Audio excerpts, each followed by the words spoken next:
applications and is relatively cheap.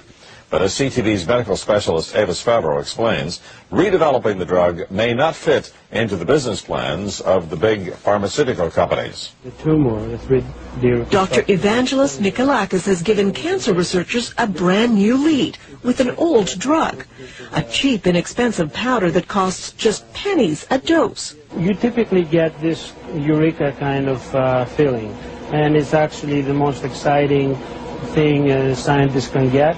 The drug, called DCA in short, has been used for decades in humans with some rare inherited diseases.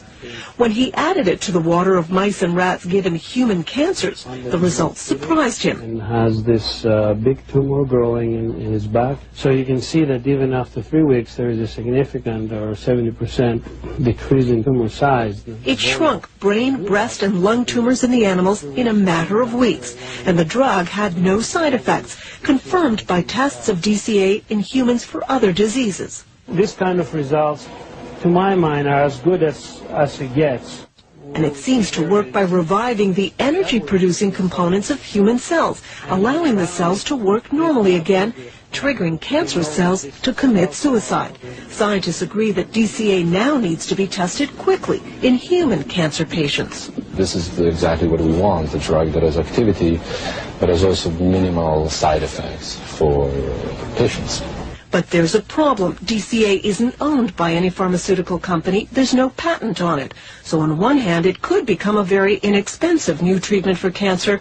On the other, drug companies won't be interested in funding studies for a drug that won't make them a profit.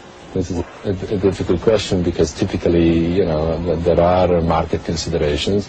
So now Dr. Mikalakis has to find someone who will pay for the next round of testing. We hope that we can attract the interest of universities here in Canada and in the United States. And he doesn't want to let the medical dream of a cheap, effective anti-cancer drug disappear just because it might not make someone a lot of money.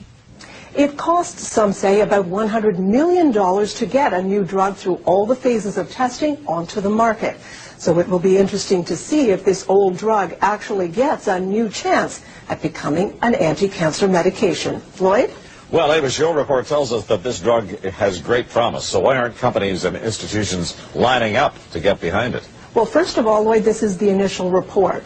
Secondly, because the drug isn't patented, it's an old drug, if someone invests in researching it, they're not going to make a profit because anyone can make it. So we'll have to see. There are some agencies, public agencies, government agencies that may give it funding, but that's still a question that will have to be answered.